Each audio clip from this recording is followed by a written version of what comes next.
Hi, 大家好, I'm Alison. Welcome back to my channel. If you like my video, please subscribe, leave a thumbs up, and send to a friend who also want to learn Chinese. For this video, I will read it twice. The first time, I will read it very slowly, and then I will repeat it with normal speed. If you feel that you can understand everything in the first part, you can challenge yourself and listen to the fast version. And don't forget to check out the description below. There I have the material and the flashcard for this story.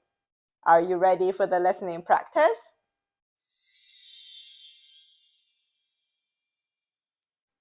今天是一个很重要的日子，因为今天是张涛第一天上班。3个月以前，他给上海的一家公司投了简历，希望可以在那家公司工作。上个月，他终于通过了面试，得到了这个工作。在得到了这个工作之后，他先在上海租了一个房子。这个房子离公司有一点远，每天要坐30分钟的地铁。但是这个房子比较便宜，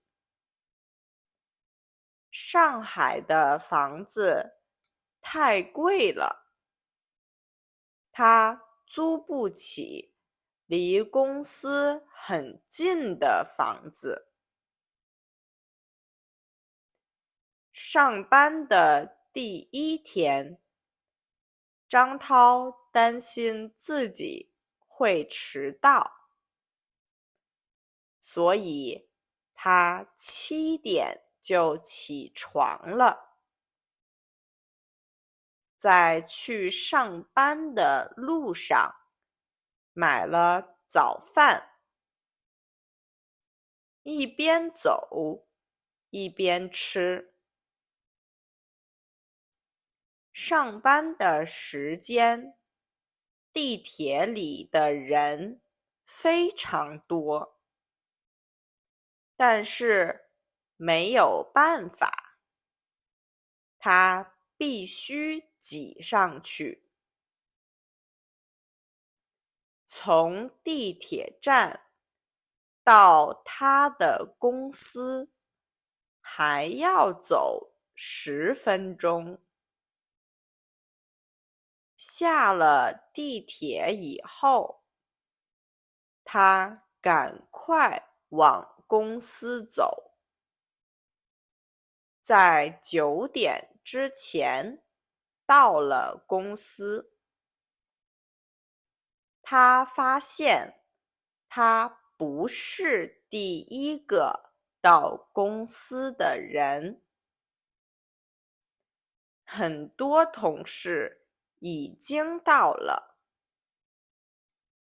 去楼下买了一杯咖啡以后，他回到办公室，开始了一天的工作。今天是一个很重要的日子，因为今天是张涛第一天上班。3个月以前，他给上海的一家公司投了简历，希望可以在那家公司工作。上个月，他终于通过了面试，得到了这个工作。在得到了这个工作之后，他先在上海租了一个房子。这个房子离公司有一点远，每天要坐30分钟的地铁。但是这个房子比较便宜。上海的房子太贵了，他租不起离公司很近的房子。上班的第一天，张涛担心自己会迟到，所以他7点就起床了。在去上班的路上买了早饭，一边走一边吃。上班的时间，地铁里的人非常多，但是没有办法，他必须挤上去。从地铁站到他的公司还要走10分钟。下了地铁以后，他赶快往公司走，在9点之前到了公司。他发现他不是第一个到公司的人，很多同事已经到了。去楼下买了一杯咖啡以后，他回到办公室，开始了一天的工作。